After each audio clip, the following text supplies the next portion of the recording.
is ridiculous. So dangerous. Is he giving us the view as well? Maybe he's on the way to see Holly. Jeez. Right, Fosters, go.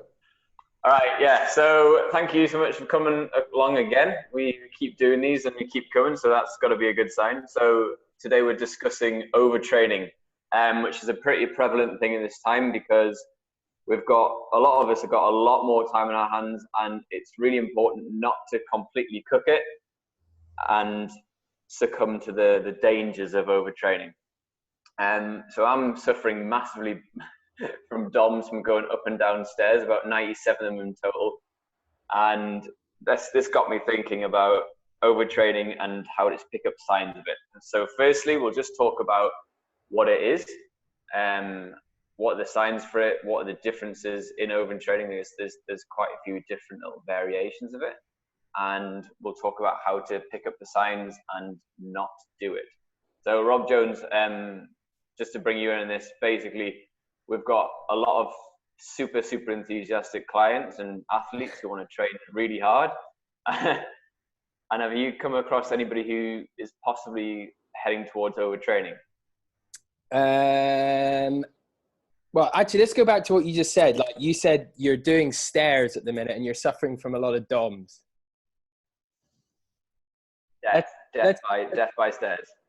Death by stairs. I think that's something, actually, we talked about this at the podcast on Wednesday, so I don't know if anyone's listened to this, but we did bring this up, and it's happening a lot with a lot of people because they're trying new things that they're perhaps not used to.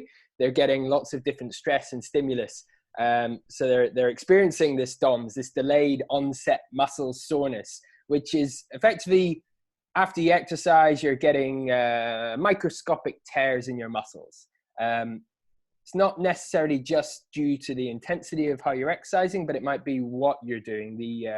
For you, I think, mate, it's going to be running down the stairs, not so much running up the stairs. That won't be an issue. Eccentric component. Yeah, the eccentric component or the contraction of your quads. So effectively what they're trying to do, they're trying to shorten, but because you're running down the stairs, you're forcing them by your body weight to lengthen. And the braking action of your quads when you're trying to run down these stairs, same as when you lower the weight on a bicep curl, it's causing this muscle to stretch beyond its limits, probably beyond its limits. Yes. A bicep curl? When you lower the weight on a bicep curl. No, the second thing, the bicep curl. You don't do bicep curls, we know this. Yeah, so you're getting these microscopic tears, and subsequently you're going to get the delayed onset muscle soreness, the pain. And it's the repair process that you're going through that causes the pain. Fortunately, the only way that you can stop that is to not run down the stairs. But the good thing is you will adapt. That's the main thing. You're weeding out those weak muscle fibers and replacing them with better muscle fibers. So do that enough, you'll be all good. Happy days. Let's talk about overtraining though. What's your training look like at the minute, mate? Mine's restricted to up and down stairs. So I'm doing about like 30 to 40 minutes of stair repeats a day. And then I'm smashing out some lovely InnerFight non-equipment workouts. So a lot of, again, like you said, a lot of things changing in my world in terms of the specificity of my training, but we make do what we do. And I wouldn't say I'm at risk of overtraining, but I do need to be respectful of the fact that my legs are not used to this sort of exercise. So my jumping lunges are absolutely terrible. Well, not terrible form-wise, they haven't been done in a while, so it takes a little bit of getting used to. You're so springy, you'll hit the roof when you do your jumping lunges. It's happened a lot. I've been knocking out those ceiling things all the time. It's terrible. Yeah, so to go over overtraining, basically what it is, so to get better at something, we need to increase stress on the system. And it's the balance between the stress and the recovery within that mode. So how much training you do, the intensity and the volume of it, and compared to how much rest you have. It's a pretty simple formula. And abiding by it and making sure that is in balance is super important. It's not a new thing. Overtraining is something that gets thrown around all the time, and it's been around since, well, first got written about like way back pre-World War One. There is a couple of different variations of it. So we actually need a little bit of overreaching, what they call it, in our training. So there has to be a stressor, an excess stress to allow adaptation to occur, but it has to be done very, very methodically, and you have to allow for a recovery process or a super compensation. So that's why when you look at your training peaks, you've usually got a 3-week build, so 1, 2, 3, medium, easy, medium, hard, and then that recovery week to allow your body to adapt to the changes. What happens if you don't allow that adaptation, or you increase the intensity and the duration too much, is that you get into the little realms of overtraining. So when your body doesn't have time to adapt, what happens is that you degrade in terms of your performance, and you basically get worse. And this, in like big, pretty serious cases, can lead to like a year off, 6 months off training, because you've got yourself into a really badly chronically overtrained state. And this is to be avoided at all costs. So signs and symptoms, things to pick up on and be aware of, is basically how fresh you feel. So if you start to overtrain a little bit, or you start to push that envelope a bit too far, you're going to feel excessive fatigue when you go to bed. You're going to feel like excessive fatigue getting up in the morning. Your training level, so something like a 45-minute easy heart rate zone 2 run, will feel a lot harder than, say, it did 2-3 weeks ago. So that's something to be aware of. Like, getting feedback from your legs and your perception of effort is super important. Your heart rate might drop or increase excessively. So as you build your fatigue, you expect your resting heart rate to maybe increase slightly. But what you got to watch out for is big jumps, and jumps that aren't recovering. So recovery between intervals and resting heart rate. This is where I'd say it's a good or perfect opportunity for people to start monitoring, if you don't already, your resting heart rate whenever you first wake up in the morning. One thing that we always use, or have used quite a lot, is heart rate variability. So the app that you can download it onto your phone, first thing you do in the morning is you take a heart rate reading using your chest strap that you'd use for running, or you can use the camera on your iPhone or Samsung, whichever other options are available of a phone. And it tracks it over time. So you can see a numerical number every day, and it'll tell you as well, actually, it'll give you the reading of how stressed or how fatigued your central nervous system is. And you can see clear drops. So if you've done a very, very, very hard session and you've not had good sleep, and maybe you've been out drinking, or you've been in drinking, let's say, your numbers plummet. And it's, you can see it, like, especially, I remember some of these training sessions we've done where I went to 444 club first thing, then we had a really heavy track session, and then I'd do something in the afternoon. The next day I was fried. And it just compounds over time, doesn't it? Yeah, it just builds and builds and builds. It's definitely worth keeping a note on. Again, always refer back to your coach, but I think other things to think of is, so as you were talking about, so from HRV and a lot of tests we do, so MAF test is a great one to check where you are in terms of your overtraining or your load. So at your MAF heart rate, what's your speed? And if it goes down progressively, and if you do a lot of MAF running, then it's worth keeping an eye on that. Constant hunger for rubbish food or shit, as I wrote down in my notes. So if you like, building up an appetite and like fueling your training is important, but when you start to crave the bad stuff in life, so McDonald's on a constant basis and KFC for lunch, that's a nice little red flag to look out for.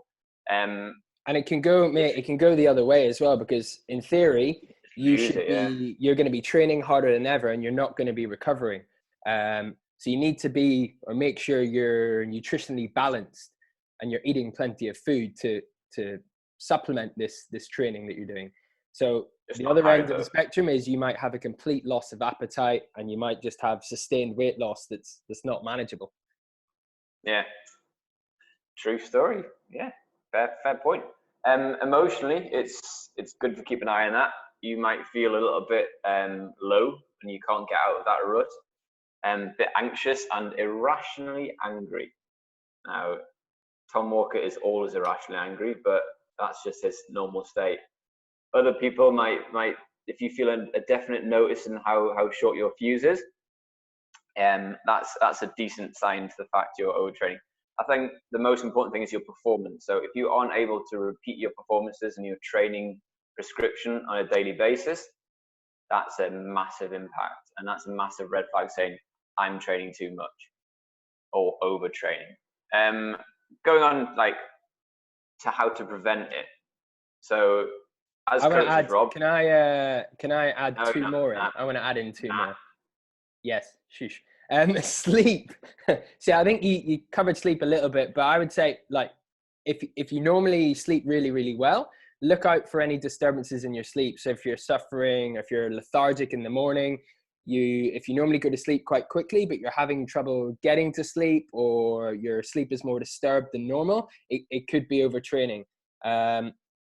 If you train late in the evening, your body's going to take time to settle after that training. So any long training sessions late in the day will probably mean that you're going to need to go to bed a lot later. So if you've got a long session that you're going to do at home, stick that in the morning, and then anything later on, try and keep it shorter before you go to bed.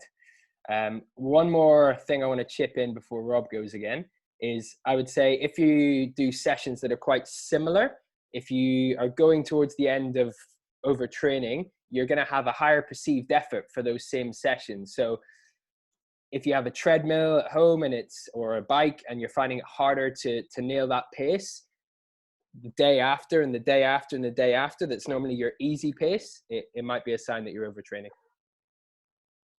There's lots of red flags, like, isn't there?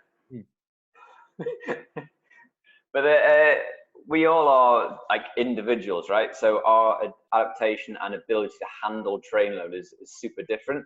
It's really important to know that as well. So I maybe can take a lot of training load, which is completely untrue. Whereas Rob Jones only can take a little bit, and his training background doesn't allow for massive training load to be introduced straight up, or intensity causes a lot more waste product and takes a lot more recovery time than, say, me. So it's also worth noting that individual differences are a big part. And so us knowing you guys as athletes and knowing how you respond to exercise is a very important thing. And that's sort of where we come in as a coach to figure out, are you overtraining? So we use Training Peaks, as a lot of you will have it, to I never get sore. Am I training hard enough? Asking for a friend, Marcus Smith. Focus. Sorry, mate. Yeah, so as a coach, we use Training Peaks. And if you have accurate training data, so your test data, your lactate heart rate runs, and when you do that test, so every 4 to 6 weeks or every training block to monitor your progress, your training stress off your FTP test. So that should be done again every 4 to 6 weeks. This gives us an accurate idea of how stressful the training is for you, and not really taking into account how much recovery you need or your individual response to exercise, but it gives you an idea of stress, which means that we can grade and increase your load accordingly and systematically.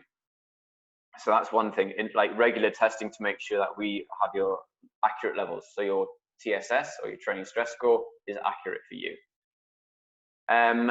Reducing the monotony of training. So as Rob was saying, you might have that regular run you always do. Maybe time to switch that up, which means that you don't get as bored, as anxious, as scared about stuff. I think everybody's switching their training up at the minute. True story. There's no issues there. An appreciation that there is multiple stresses. So it's not just training stress, it's life stress as well. So again, really prevalent at the minute. Job insecurity, don't know how much you can go outside, don't know if you can run outside. There's like lots of different stories knocking about, families, etc., etc. Appreciating that these things also have an effect on your recovery time is, it goes without saying. That's why we need to talk to you. That's why these meetups are really good, so we can sort of appreciate where you are in life. not just training. Okay, so that's our job, is to make sure you guys are okay, and constantly reviewing and monitoring your feedback. So I see Miranda there. We were chatting ages ago about her feedback on training, and we were talking about how her training is like, oh, that was hard. But how hard is how hard is that? What's that scale? So Rob Jones will always go, oh, that was amazing, I feel great. But is that he's really tired, or is that his classic condition response? And how can we differentiate his range within that? Oh, that was great, or that was really good. Where does that lie in terms of his feedback? So having an understanding of the feedback system and how you rate workouts is really important. So getting into the rhythm of saying, like on Training Peaks, like the smiley face out of 10, or just writing down, that was hard, that was easy, that was rubbish. And then reviewing it on a daily basis means that you are more in tune with how your feedback systems work. So you can monitor when you start to really go downhill. And as a coach, 100%, we need to be aware to that. As an athlete, you need to optimize your recovery, sleep, eat properly, take time out, stare at a wall for a while. It's really, really like, as a form of meditation, just respect the process of recovery. If you don't, it's going to catch up with you, and you're going to go downhill. It's simple as. I don't know, Rob, how have you ever come across, or have you ever done yourself when you don't respect the process of recovery? Yeah, 100%. Especially I at times like this as well, I'm as guilty as anyone. I follow quite a few, well, not quite a few, I follow a few sort of fitness people that I respect on Instagram, and everyone's posting the home workouts at the minute, the best home workouts. So whenever I'm having a look on Instagram, getting some inspiration or whatever, I see these guys doing these workouts, and I keep I keep thinking to myself, oh, should I have a go at that? And then I have to sort of snap out of it and go, no. Otherwise, all I do is spend all day out in the garden just trying the next workout after the next workout after the next workout after the next workout. So, I mean, let's be honest, everyone's individual. So I could follow a set training program, and you could follow the same set training program. You could overtrain on that, and I could be absolutely fine. So it's going to take an element of bio-individuality. You've got to know yourself and know yourself well. You've got to make sure that you are, despite what other people are doing at these times, you might not be able to do every single workout, and that's fine. You know, your level is different from my level. So you've just got to be really, really sort of self-assured that you're training, and you're training hard enough, and you're recovering hard enough, more importantly.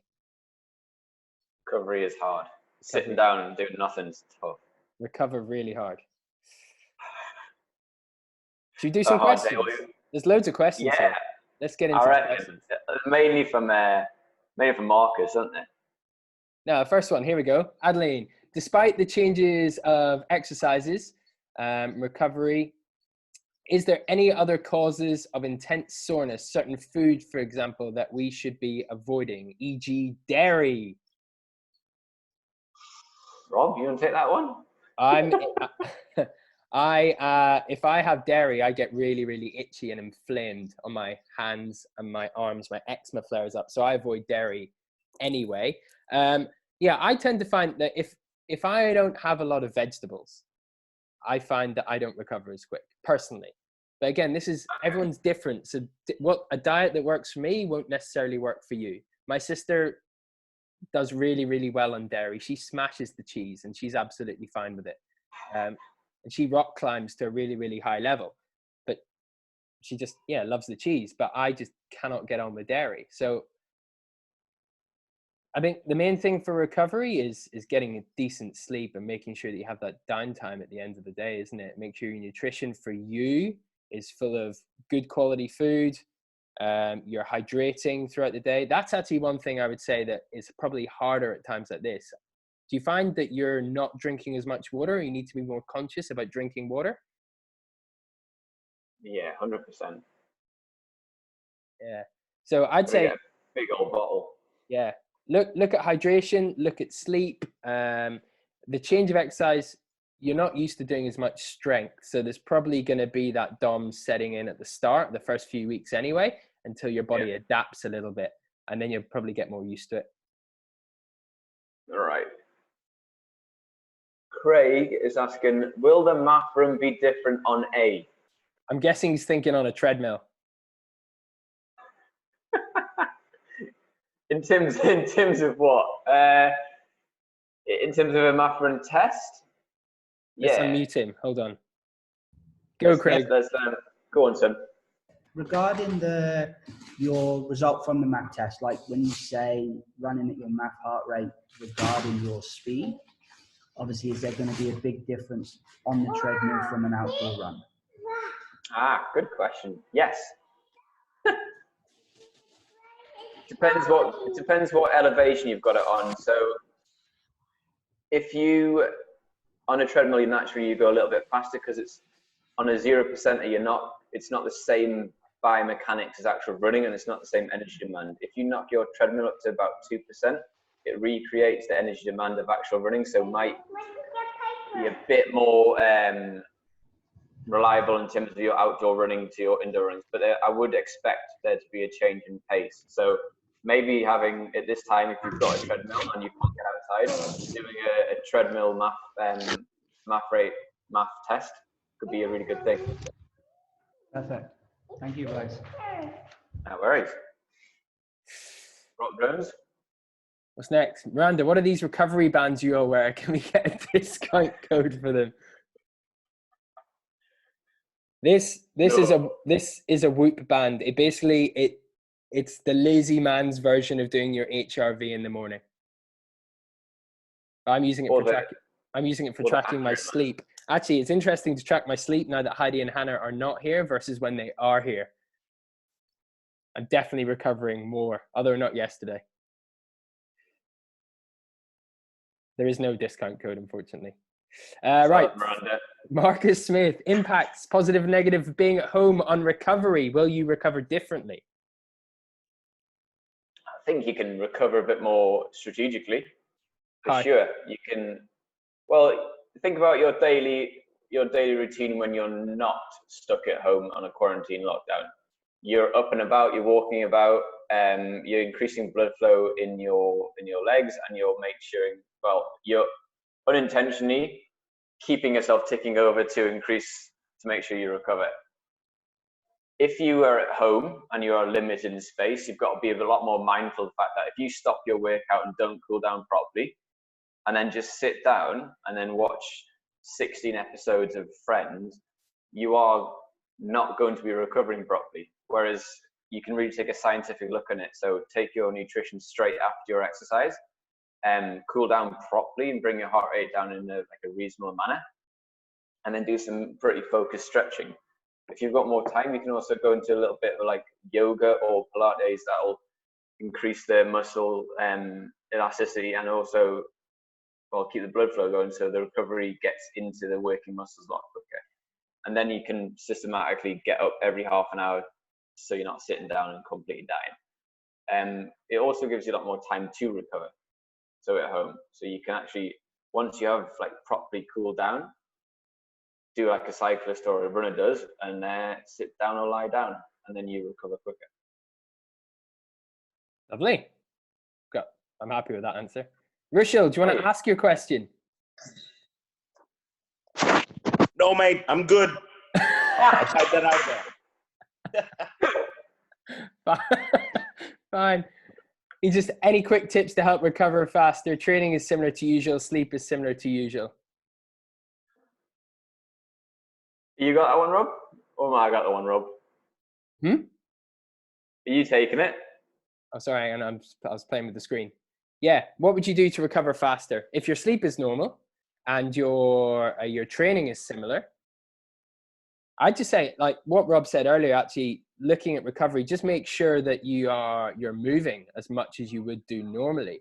If you're working from home, you probably aren't making those little trips up and about, like walking to meetings or walking between places. So what I've done sitting at home most of the time, I've not got it on right now, but I'll have my watch on. It counts my steps. So I know how many steps I would normally do in a day. I'm just making sure that I'm replicating that in and around the house.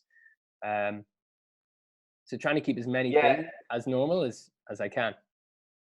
I think to recover better, you've also got. I don't know. I don't want to sound like I don't want to go across Rob's point or my point before, but getting up in regular exercise or regular movement to get the heart rate slightly elevated is a good thing. But also the fact that we can sit down for a little bit longer. So if I was working in a bar, for example, I would be walking so much, so my recovery would be impeded slightly when I'm after a hard training session.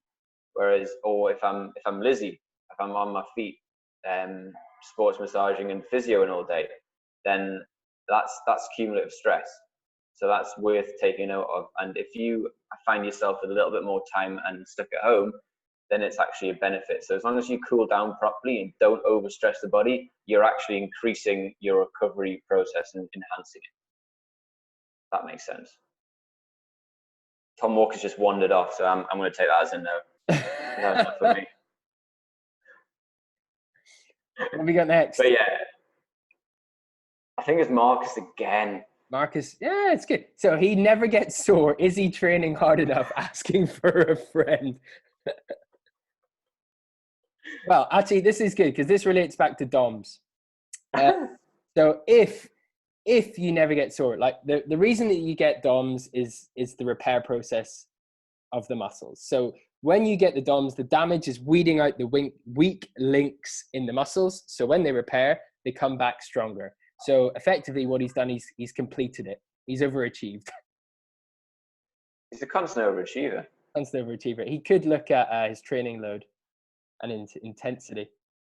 Yeah, so soreness, it can also not just DOMs, but it can be getting out of bed in the morning, and that's like cumulative fatigue. So that's when you get up and you just go, oh, my bones.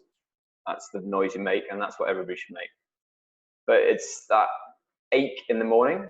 So if Marcus, if your friend / you, aren't getting cumulative fatigue and aren't building that fatigue up over 3 weeks, then you probably aren't training hard enough.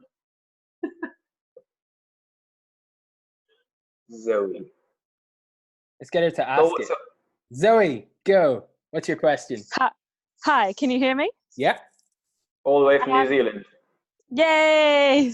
I was just asking what the benefits are, if there are any, of a double run day. Like, what's the point?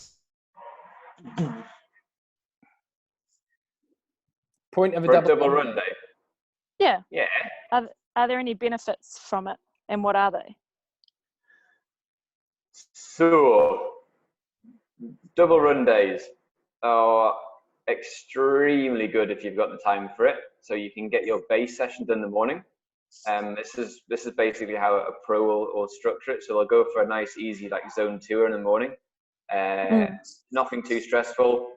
Just getting or adding the fatigue to the aerobic system, the stress to it. So you respond to it continuously over the 3 weeks or 4 weeks, depending on how you structure your training.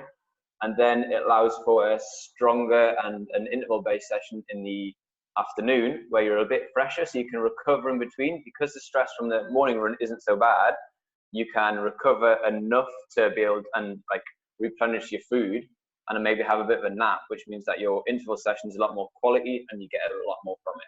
So if you've got the time and your training load is high enough as it is already, double sessions are really good. I mean, look at your triathlon training or your coast to coast training. You're doing, I dare say, a couple sessions a day. Yeah. So it's possible. It has to be pretty high, like pretty strongly monitored, but there's a lot of benefits in terms of the quality of the training.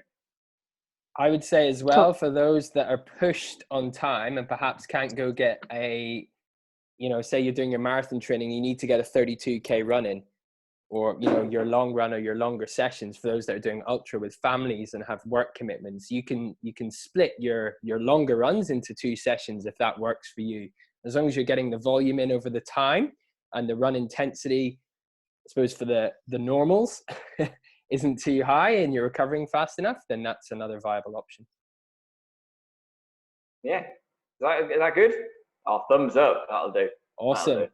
Miranda, where is she on here? I'm going to unmute her. I think you mixed one. Yes, Miranda, go. Oh no, I don't want to say it out loud. Tough. I was just wondering, you guys are all super motivating with your videos, and I do genuinely mean that. But maybe you're all talking about rest and recovery and meditation. Maybe the next coach's challenge should be who can sit for the longest in silence and do nothing. I'd win at that. I'm game. I'm game. We cut our hair. I'll win that. We need some ideas. Okay, we'll put that in the That's not restful. notes. That's stressful. Perfect. That's at least 10 TSS. Right, one from Brian. Any Netflix recommendations, sport related? That Movistar one. Yeah, there's a Movistar cycling one, but you need to pay attention because you've got to read. It's all in Spanish and French and Italian, so it's subtitled. The subtitles, Brian. You're all right. Yeah, it's all about the Movistar team and basically the life as a professional cyclist, and it's brutal. Yeah. I've been watching too much Netflix at the minute, actually. Tom Walker? Not doing anything. Have you got any Netflix recommendations? Do you want to meet him? Where is he? He's somewhere in the mist. Don't watch Netflix, mate. There we go. This is a good one. Let's do Michaela's one. So routine is slipping away from me. I'm waking up later and I'm going to bed later. Any tips on how to manage this whilst at home? Yes. Where's he gone? He's just left me. I'm hanging out to dry here. So in this crazy time, sorry, I had to just get up and get something. In these crazy times, routine is everything. So how do you normally structure your day? Is it with a calendar? Is it with a diary? Is it with a notebook? For me, because I'm not looking at my iCal every day, I have everything written down on a whiteboard. So I have my daily checklist, things I need to do every single day. I have sort of urgent pending stuff that I've got to do this morning, and I've got my goals for the day. Every day, my alarm goes off at the same time. And at the minute, I'm actually going to bed earlier because I've got no one to talk to and nothing to do. So you've just got to be really, really disciplined. Set yourself up with some good habits. You need to figure out what's going to work for you, whether it's in terms of using a checklist, using a calendar, sticking something on the fridge, and just be really, really disciplined with it. And once you do it for a few days and you start to get into that structure and that habit, it'll almost become second nature again. I mean, as humans, nobody really likes change. We like routine, and we don't like it when things are disturbed in our world. So you've got to sort of get on top of this really, really quickly. Otherwise, you'll get into that negative habit routine, if you like, and it'll be even harder to break. Yeah, pretty much what I was going to say. To the letter. Pops is off to work. Yeah, see you, Pops. See you later. Have a good one to that. Nick's going back to the two run a day question. Why the zone 2 first and the harder session later? Basically, it's personal preference, really. But in the mornings, when you come up, you wake up, you're in a fasted state, and in lower intense exercise is a lot more manageable in the mornings, whereas higher intensity is a lot easier in the evenings because your body's more awake and all your metabolic processes are absolutely firing. There's a reason why I think some stupid statistic like 70% of world records have been broken in the evening. It's because intensity and your body being awake, it's more optimal for functioning, so you get more benefit again. Again, it's personal preference. So if you feel you can smash out like 12 1K fits in the morning and do as good a job as the evening, do it, but give it a bit of like a litmus test. So in the morning, give it a go, give an interval session, see what your splits are, and then do the same one the week after and see what your splits are and see if there's any difference in performance. I think that's it. That's all the questions done. We're going to ignore Marcus's last one. Is Netflix on Zwift or training people? Lovely. All right. Thank you all for coming, guys. We will be back next Thursday. We haven't decided the topic yet, but check your mailers and it'll be in there. Yeah, and make sure you tune in to see Tom Walker try and top your two-stroke pancake. So uncreative. I came up with a pancake recipe, bananas, oats, etc. He's come up with exactly the same recipe. It's cheating. He is trying to top you. I mean, it is a competition. It's a cook-off. No, not happy about this. Right. So after that, put your votes in. Whose is better? I'm still waiting for you to cut your hair, Rob. So you need to focus on that today. No, absolutely not. I just had my hair chopped, man. Oh, there it is. Bane. Bane. I look like Alejandro.